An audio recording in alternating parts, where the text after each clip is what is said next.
Welcome to a brand new episode of the Shit Appreciation Podcast, and today we're going to be discussing anxiety. Ugh. Yeah, and how it affects us and why we have it. So is that something that you have struggled with in your past? Oh my now? God, absolutely.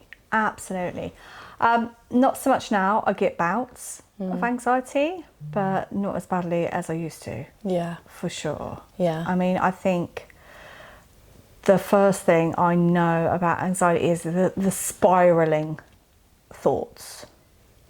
That's like the main takeaway from me. When I'm suffering a bout of anxiety, it is spiraling thoughts, and they're never positive. They're always the worst case scenario. They're always like the most negative thoughts and feelings. And because obviously, you know, most of us know when we have a thought, that then transpires into our bodies. I usually get like a dicky tummy. For me, anxiety kind of shows itself up as a dicky tummy for me. So like if I'm going somewhere where I haven't been before, or going on a night out, because I very rarely go on a night out, and it's almost like a little bit of excitement and a little bit of worry, and that usually gives me like a dicky tummy. Yeah. But the one thing I very much notice in my body as well is that I feel it in my chest. Like there'll be a little restriction in my chest, a little bit of butterflies in my chest, and I know then that that's anxiety. How do you deal with that? I remind myself, because I like to think I know my body pretty well. If I feel it in my chest, I know that it's anxiety. If I feel it in my stomach, I know it's a real thought and feeling. So I can tell the difference. So when it's in my chest, I'm like, Kate, you're making this up. You're making up thoughts and feelings in your mind. They're not necessarily true. Right. So I can tell the difference. And I think once you have that realisation and understanding that there is a difference in your physicality and how you feel, then you can kind of go, all right, you can almost rationalise with your own self and say, right, okay, this is not a real feeling. Just try and let it go. How about you? Oh, I've suffered over the years so badly with those feelings of anxiety. Like it crippled me for so many years. I can remember the first time I did CBT, I did 15 hours of CBT, and the guy turned around and went, yeah, I can't help you. To be honest, it's not something that helped me. It's not something that helps a lot of my clients either, because I think when it's more trauma-based, it really just touches, it doesn't touch the edge, to be honest. I have so many clients that come to me and said, I've done so many hours and it just hasn't worked, and blah, blah, blah. So 15 hours later, and basically he said to me that, you know, I can't help you, you've got high functioning anxiety. So I walked away feeling really upset and sad about that, because at that point I couldn't get out of my car without having a panic attack. Oh my God. Without going into a shop and being in the queue and having that panic attack. And it was taking over my life. And I remember one day I was in the queue and I was having a panic attack, and I looked at my son and he was hiding behind me. And I can remember thinking in that moment, I've got to address this. I've got to figure out what this is, because he was copying me. He was copying my behaviour, and it was almost as if he was inheriting my behaviour, almost like inheriting anxiety that he didn't really have, but he was just watching. So it has taken over my life at points. But the good news is that once you get friendly with it and you understand it, I found that a lot of anxiety is actually the fear of anxiety.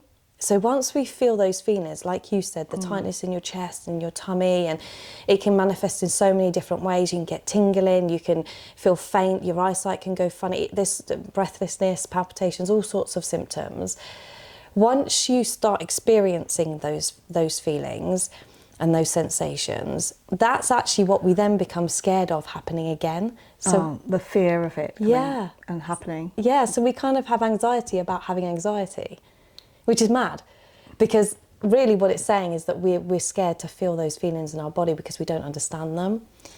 So yeah, it's been a hell of a journey for me, but I've loved it, because once I started to do the inner work and it was a lot of inner child work actually, and realising, like you said, those thoughts. And when you realise the dialogue that you're having with yourself internally, that's got a lot to do with the anxiety that we're feeling. So it's that I don't feel worthy, or I'm scared because of, what might happen. Once we start to realise what we're actually saying and have that awareness, we can start communicating with the dialogue rather than with the anxiety. So do we think that anxiety is primarily fear? And fear of the unknown, and fear of the potential of what could be?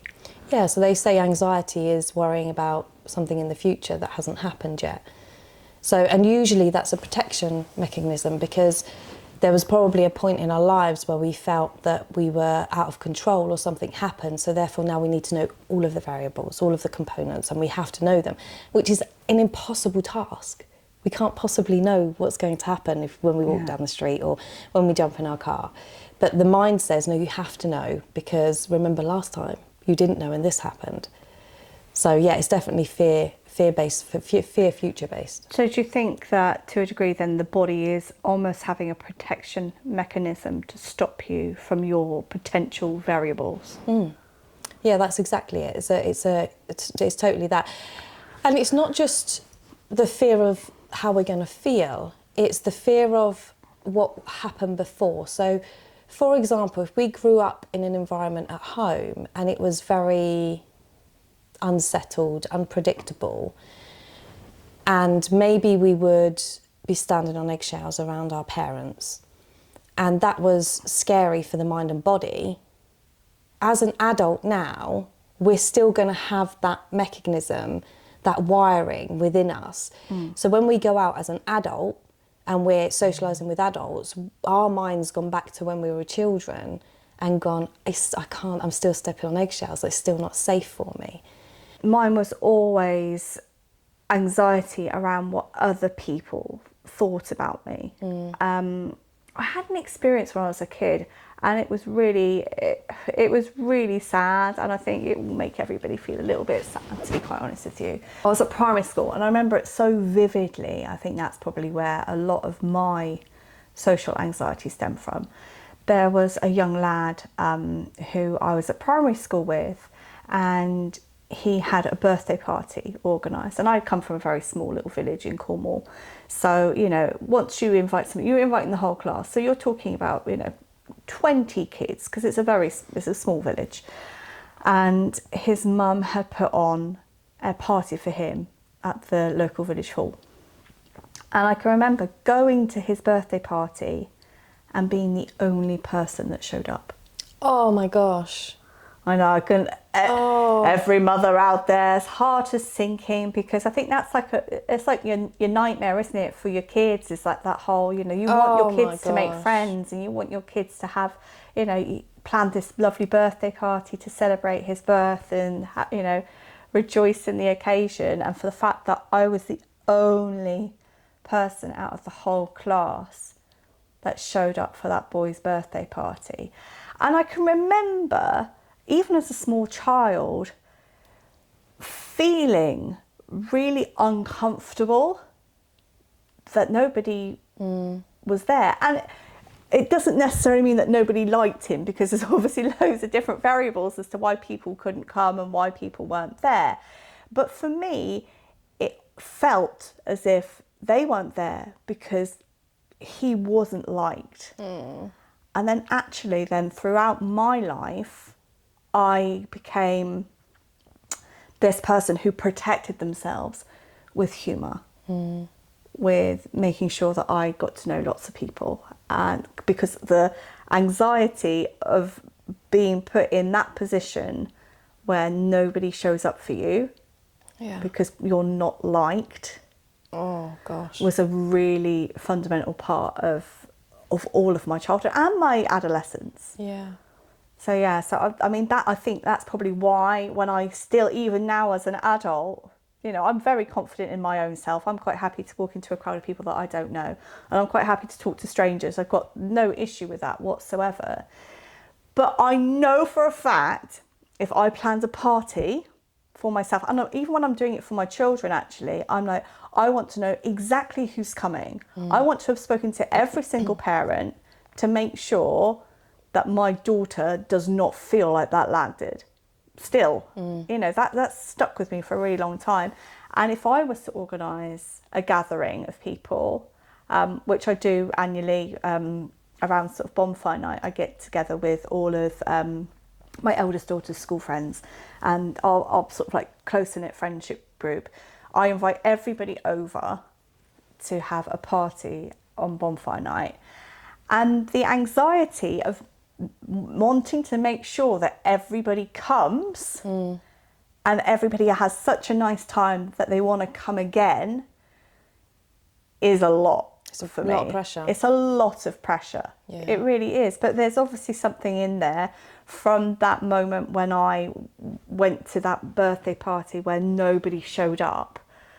The thought and the fear of nobody showing up and not being liked and not being received. Yeah, like you felt his pain. Oh my God, absolutely. And his mother's. Yeah. So you're going to protect yourself at all costs, and your children and you never feel that pain. Absolutely. It's crazy how we adapt our lives, isn't it? Yeah. Just by that one experience when you were, I mean, in primary school, you wouldn't have been no older than, 11 or 12, so, you know, younger. Yeah, younger than that, Yeah. absolutely. And yet now, as a... I've still carried that. Yeah. I've still carried that on my journey into being an adult, and then having that now with my children. I always say to my girls every single day, who have you played with today? Who did you play with today? And if they say, oh, I played on my own today, I know every mum who asks the question, their child says, I didn't play with anybody today. Oh, it breaks your heart. Oh my God. I'm like, why? Yeah. Why? Are you liked? You know, and that for me is an anxiety. And the strangest thing is that you didn't know 100% if those people didn't turn up because they didn't like him. Yeah. Oh no, so not that at all. was totally made up in your mind, and now you've carried that. Oh yeah. It must mean that, and now you adapt literally your life accordingly to that. And it's really weird as well, because I can guarantee it would never have been about the children, because it would have always been about the parents, because the parents are the people that take the kids to the parties. The parents are the people who RSVP. The parents take on that responsibility.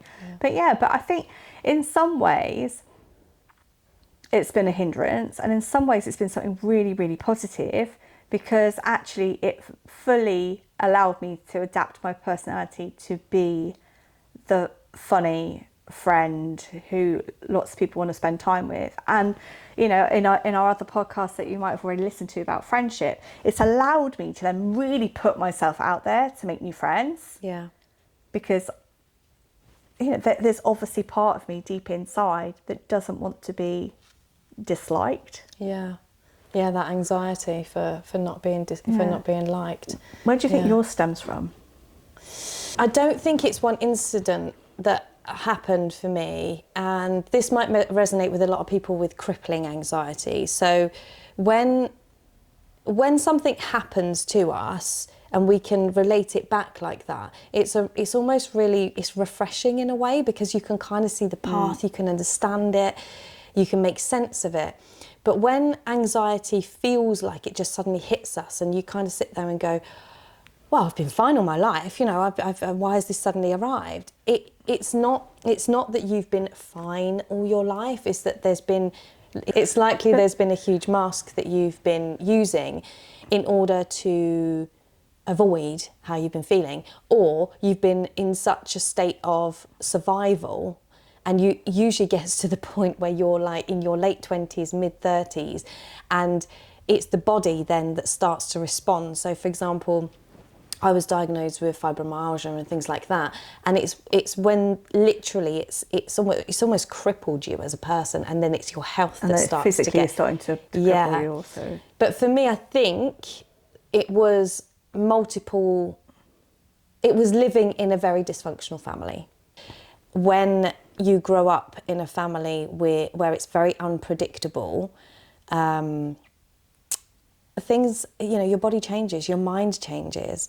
Your nervous system, I guess, has to adapt to being in that unpredictable atmosphere. Exactly. So therefore, you're having a very physical reaction to something that is physically happening, Yeah. and then you're having a physical reaction to something that is mentally happening as well, all at the same time. Yeah.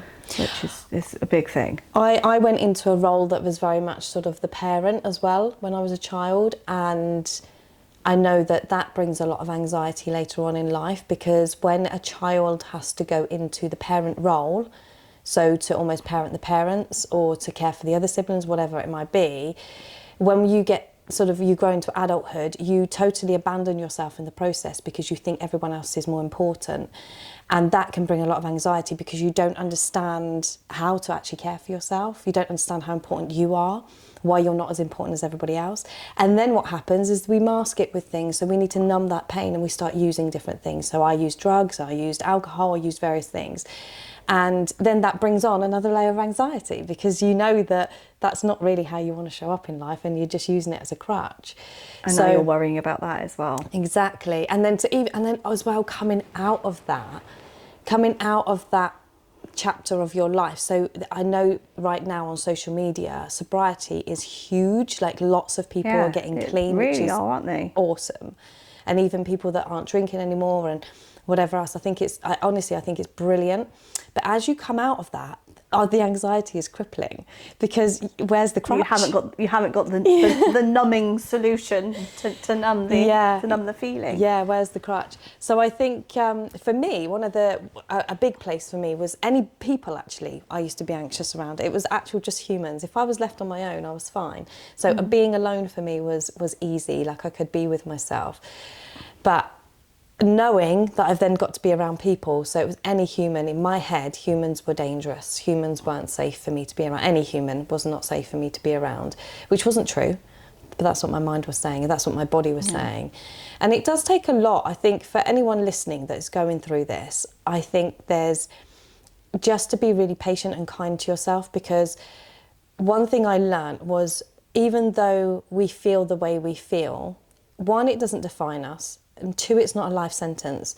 And three, if we can change the relationship we have with anxiety. So for example, when we say, I'm anxious, I have anxiety, we're claiming it as ours.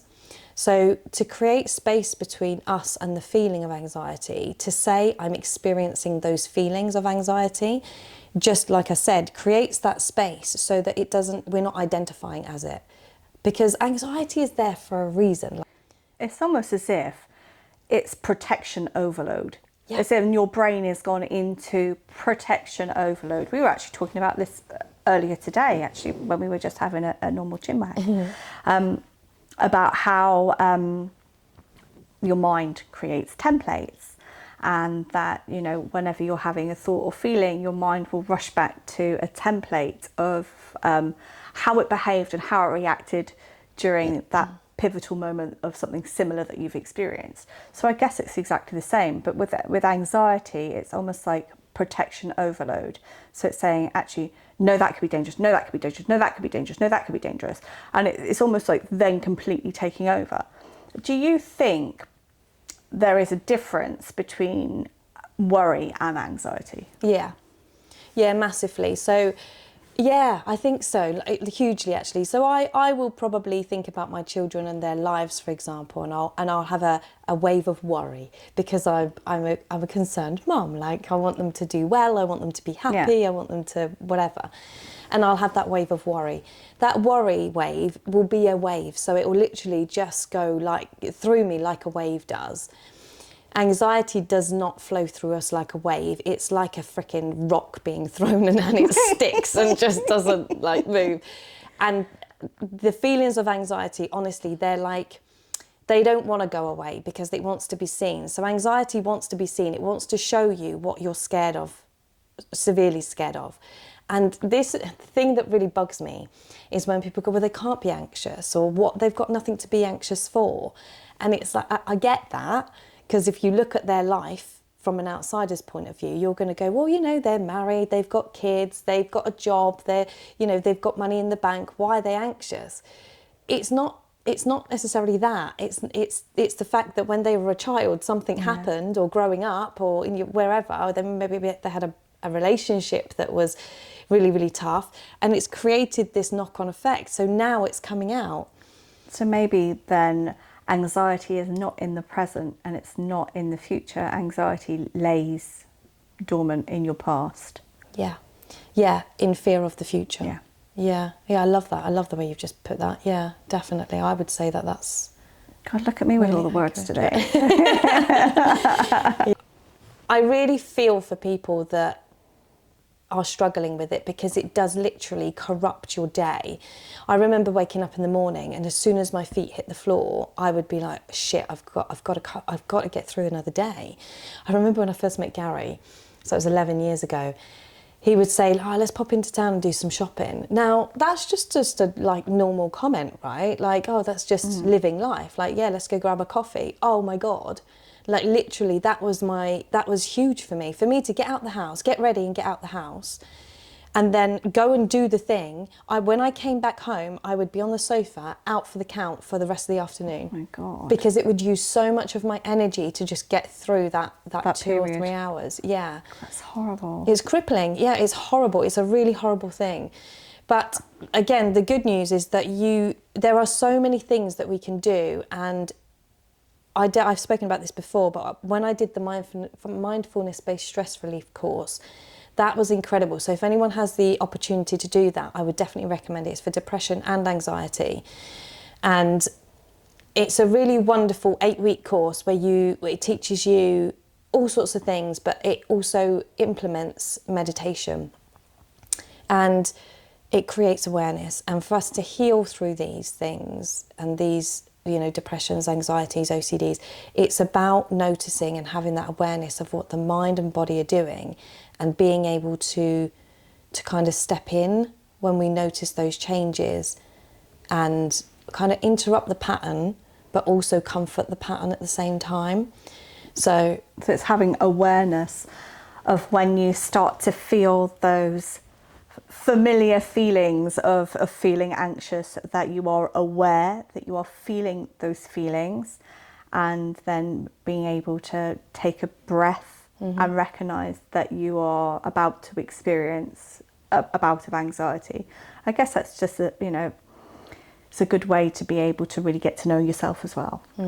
But the fact that you are able to have the memory of those feelings and go, oh, I know what's going to happen. I know what's going to happen. But I know that this is because of X, Y, and Z, rather than it just being a wash of emotion and a wash of fear. You can at least recognise that what's about to come and that you will survive it. Absolutely.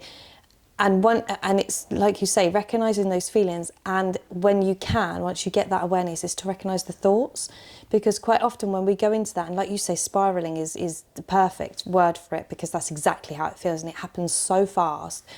In 1 minute you can be just chatting, and the next minute that's it, you're in a full-blown panic attack. And once you become aware of that, those first symptoms, so usually it's a feeling first, then we can kind of zone into the mind and kind of go, well, actually, what am I saying about this? And quite often it's, I'm petrified, this is going to happen like it did before, I'm not safe. So now it's almost as if you've added another layer on top of the current anxiety feelings. It's your judgment of it. So once you create that space, you can then approach that with softness. So, okay, I'm feeling really anxious. Just to let myself know, I'm safe here right now. It's okay if I do feel this for a minute, and I know that it's going to pass. So just knowing that and starting to feel a little bit more accepting that the body's going through a wave of something allows it to go through the wave rather than for it to stick, adding another layer of judgment on top and then going into utter fear. So there's got to be a correlation then with anxiety and depression and OCD. They've got to then really go hand in hand with each other. I haven't suffered from OCD, but I think a lot of us have little idiosyncrasies and little rituals that we do as well, and obviously some of us do and suffer from OCD. Again, I guess it's another protection mechanism, isn't it? Yeah. It's another protection mechanism, and it's control. So these are things that you are able to control. So if you're checking and then rechecking things, and you have your little ritual, you are then able to control. And because a lot of the fundamental things with OCD are almost like switches and things like that, which has a lot to do with safety and checking. I'm sure there's plenty of people out there that have literally left the house, locked the door, got to the car, and then thought, oh my God, have I locked the door? And you've literally just done it, but there's something within you that then creates an anxiety that, did I lock the door? Did I really do that? And then you go back and you have to check the door again. And I do this, and I check the door, and I check it by going 1, 2, 3, making sure that the door is shut. Yeah. And then that gives me a sense of relief then, and a sense of control, that I know that that is safe. And it's weird because you feel that in your body, don't you? And then when you've gone and checked it, you get that relief of going, I'm okay now. You can almost feel like your shoulders just drop back down. You're like, okay, I did do that. Okay, that's great. I've got a funny story. So I had OCD when I was, or experienced OCD when I was younger. I would say it probably started when I was about 12. And by the time I was 14, it was quite interesting how it had like manifested. So it got to the point where I had a digital clock and I had to add the numbers up. And if they added to 13, I couldn't get into bed. Oh, Jesus. I mean, guess what? Every night when I went to bed, I wasn't able to take any of my clothes off until I took my socks off. And if I forgot one night and I took my clothes off, I'd have to get dressed again before I could. How mad's that? Yeah. Obviously light switches and all those things as well. But for me, it was definitely something that I could control in my life. It was like, yeah. Do you remember like the starting of that? Do you remember that first moment, or did it just literally creep on to you really gradually so that you didn't even really notice that you were doing it until you were fully doing it? Yeah, I think it crept up gradually, but I think it started with cleaning. That's a massive thing for OCD, is cleaning. It starts off with going, oh, I just need things to be tidy. Then I need things to be tidy and clean. And then things need to be in the right place. And then it would be, you know, if there was an ornament and it was slightly off, it would have to be perfect. So if I was laying in bed and I saw it, I'd have to get up and move it. And that's a really physical reaction to needing to do that. Yeah, you won't sleep. You won't sleep, yeah. What's the thought process? What are you thinking when you're going through an episode like that? What is your thought process about, for example, the ornament? What do you think is going to happen if that ornament is not in its rightful position? So strangely, again, everyone's going to have different reasons for this, but for me it would be, it's going to create bad luck and someone in my family that I love is going to die, for example. God, so extreme spiraling negative thoughts. Well, the consequence is life huge, or death. In my head is life or death, which if you dig into many people's reasons why they suffer with OCD, would be a reason. A life or death. Yeah, it will be. Yeah, it will be. Yeah, it will be. That's a huge fear to carry with you on a daily. Mm-hmm. And that's not just once a day, that's multiple times a day. That absolute impending doom feeling that if you do not complete those rituals, that something really horrific is going to happen in your life. Yeah. That's horrible. It's heavy, isn't it, to carry? That's exhausting. Yeah. It must be so physically exhausting to feel like that. It is. And you know, we know of many people that experience this and it takes over your life totally, like the anxiety, like the depression. It is crippling. It takes over, and it's all mind and body based. And it's all to do with control, fear. Yeah, because you're going to keep safe. If you are dealing with chronic anxiety and you're dealing with OCD, you are going to inevitably feel depressed. They are all going to go hand in hand with each other. Yeah. Because there's no way that you could live in that much high intensity of stress on the daily and not feel depressed. Yeah. So that's another layer, isn't it? You are literally, it's like a real shit sandwich, like a proper shitty sandwich with highly processed white bread. That is full of sugar. Full to the brim with sugar. That sounds fucking horrific. And the sad thing is that it's so common. Like you speak to so many people on a daily basis, and most people will say they are suffering with one of these conditions. And it's fear and safety. They don't feel safe. They don't feel safe in their own body. They don't feel safe in the world. But why are we not feeling safe? Why are we not feeling safe? I mean, I know obviously at the moment society is blowing up, literally blowing up. And it's a pretty scary world to be living in. And I don't want to exacerbate anybody else's anxiety by reiterating that, because, you know, these are very trying times in the world. And historically, there have been other, you know, fundamentally trying times. But do you think that it is something that is inherent in our society, that because of everything and the way people treat each other, and the lack of connection and the lack of communication and the fear of what other people think about us, and this impending fear of destruction and bad things because there's bad people and there's bad stuff happening, do you think that they are all related to one another? Yeah, I think there's two key components for me. The first one, I had a wonderful chat with my granddad the other day, and he was explaining to me that back, obviously when he was younger, when something happened in the world, he wouldn't know about it until 3 weeks later, because there wasn't the technology for it. So by the time you've got that information 3 weeks later, it's probably blown over. It's probably finished with. The tragedy is probably kind of on the mend or doing something else. So the fact that we have access to immediate tragedy, horrendous situations that happen all over the world, it creates chaos and like that frantic feeling within us and in society. Like, we talk about it immediately. It's within seconds that we can find something out, and it immediately puts us in a state of fear. Prime example was COVID. Yeah. Prime example. I mean, you know, there would have been definitely a few people that weren't initially terrified, but that first few days of when it was all over the news, and literally every screen that you could turn on was all about COVID, stay inside, don't mix with everybody, death. Yeah. There was never anything, you know, I mean, there's not going to be much positive about COVID, but we were literally bombarded with negative information at an absolutely catastrophic scale, and people were terrified. And not only were they terrified, then they were isolating themselves from communicating with other people and having these interpersonal relationships with each other out of pure fear that they were going to die. And that's it, we're back to the death thing again. Isn't it interesting? I think you know, I know, and I've heard of a lot of people that really suffered during COVID, and the anxiety, and ended up with OCD and severe depression, all because of this one incident where we are literally bombarded with negativity all the time. Yeah, 100%.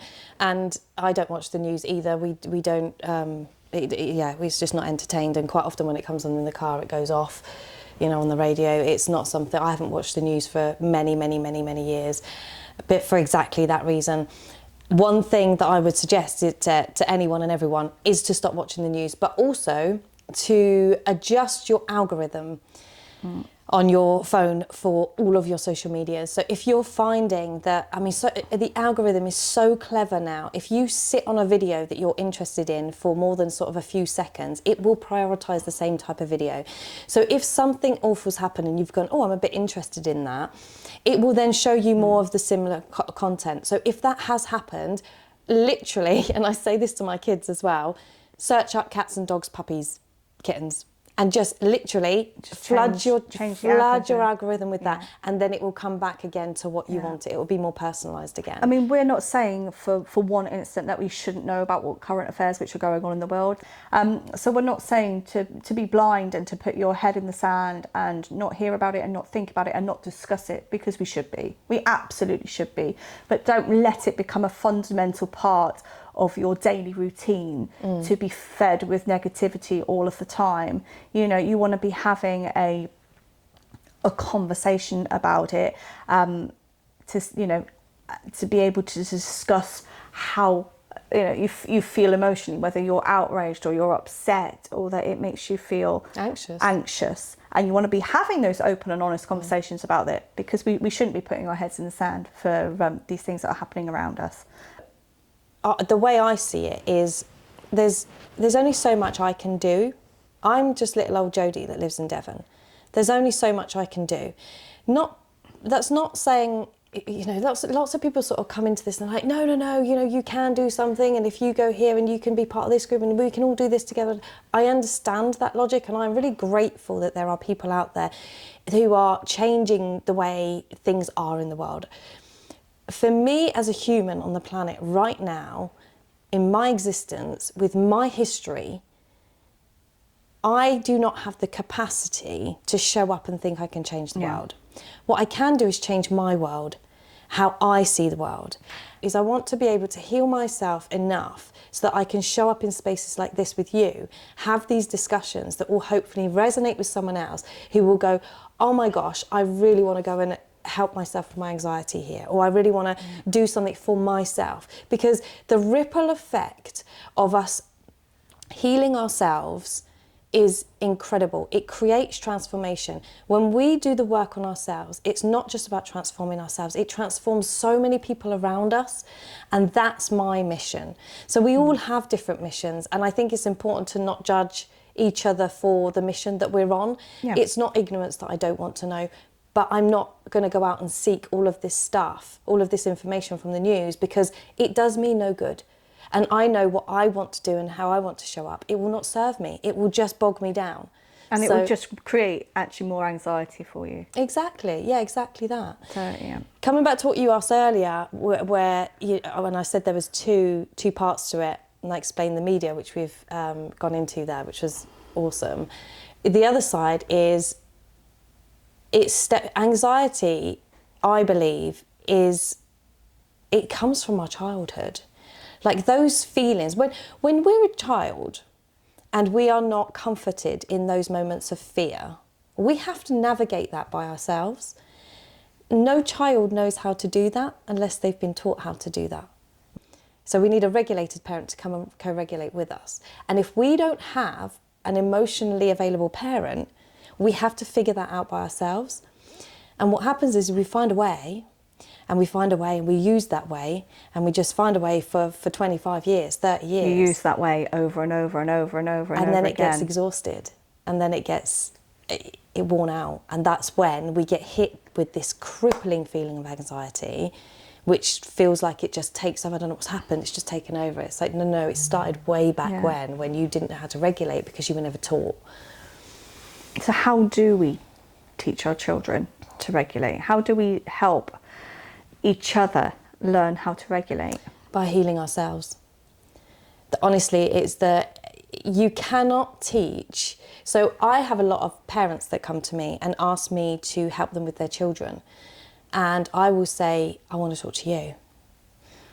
Because so for me, if the parent is not in a space where they can assist with the regulation of the child, understand the child and why they're doing the things they're doing, if they're not able to do all that for themselves, how are they going to be able to help the child? It's that old saying, isn't it? You can only, work with the tools in your own toolbox.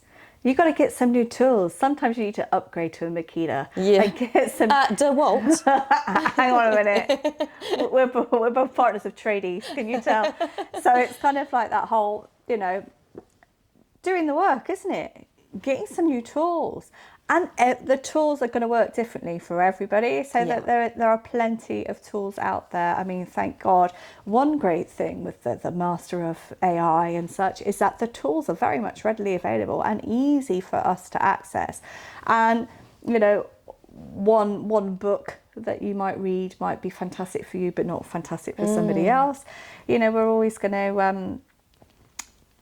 experience things differently, and things will resonate and things won't resonate, but there are definitely tools out there. And if you've got any tools that you have used, tried and tested, that you think would help somebody else, then please drop in the comments and share with everybody, because we want to share the wealth. If somebody's got some information out there that they think might help somebody else, then please drop it in the comments. Yeah, absolutely. And this is exactly that's why we do this. That connection, that spreading the word, that support, to me is so important. I know that when I started to heal, like I just circling back around to the story with my son that was copying me in the queue of the shop when I was having a panic attack, I knew that I had to do the work, because I could sit there and say, oh, it's okay, son, you know, da da da da da da da, when I'm actually not feeling it. He knows, like, children work off energy above anything when they're that age. So he felt my energy. He was just responding to that energy. So it was up to me to look at myself and go, actually, there's some things I want to address, I want to change about myself, or incorporate or include or heal, whatever, so that it has a knock-on effect. And it does. It does. It's not, like I said before, it's not just about transforming yourself. If you want to help your children, help yourself first. That's a really good takeaway. That's a really good takeaway. Do you think that anxiety is ever something that you will ever be rid of? No, because it's there for a reason. It's there to protect us. However, it's there to protect us when we're running from a bear, or it's there to protect us when we are in, you know, a situation that's warranted. The fight or flight. The fight or flight, exactly. And yes, we can dissolve the anxiety that is ruling us on a day-to-day basis when we aren't being chased by a bear. Yeah.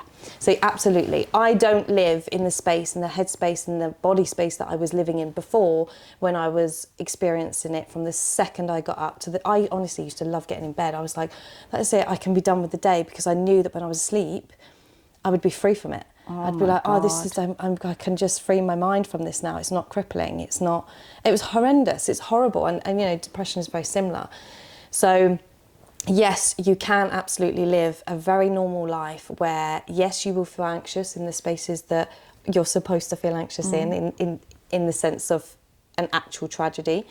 But I still feel anxious at points where somebody else wouldn't, but I don't look at it as a problem. I don't see it as an issue, and I don't look at it and go, oh shit, I'm feeling anxious, there's something wrong with me. I just go, oh, there's a part of me that's really scared right now. How can I comfort that part of me?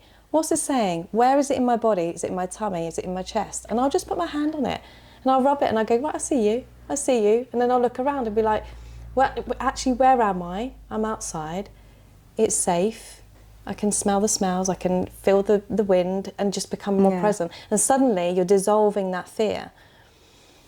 That's how I do it anyway. No, that's really good. There's still things I don't want to do, and there's still things that I kind of, you know, I do feel anxious about doing, but I know that it's pattern and that template rather than actual. It's not going to cripple me, it's not going to take over my day, it's not going to ruin my day. Yeah, exactly that. It's not debilitating at all. What's your treasure? What's your treasure from all the years of anxiety? So I'm actually really grateful that I can feel the way I feel today, having lived so many years feeling the way I felt. But there's like a little bit of gratitude for the way I was feeling, because I was such a scared little girl. I was so frightened of everything. And I've got a lot of love and compassion for her. So even when it comes up today, I just give her a massive, great big hug, because I'm like, oh, she's still a bit scared. So my takeaway and my gratitude and my treasure in that experience is the fact that I can love myself a little bit deeper every day when I experience that. That's really good. How about you? Cool. I think my treasure for me is understanding myself more, for definite. You know, I know that I have reactions to certain things that worry me and bother me, and the fact that I can now tell the difference between when something is made up in my head and spiraling and when it really is what I say is a real feeling. And I say that to my girls as well. I've said that to Polly because she sometimes gets anxious. She's got this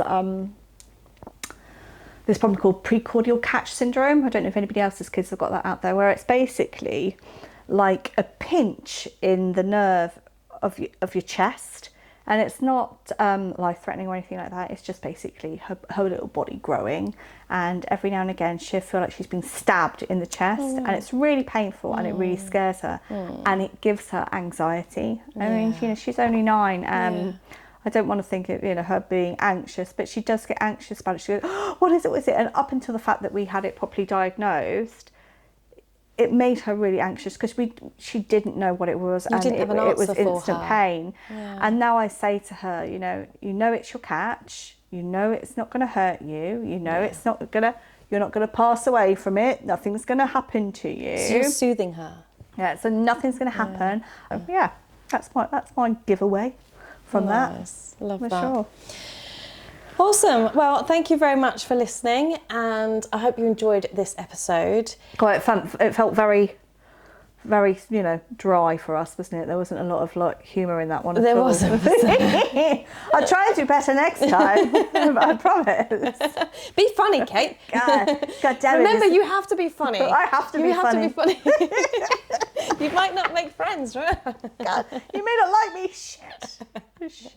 What's going on? I know this is a super sensitive subject, so if anyone's got any feedback, any questions, any comments, like Kate said earlier, just please contact us, drop them in the comments, and we'll see you on the next one.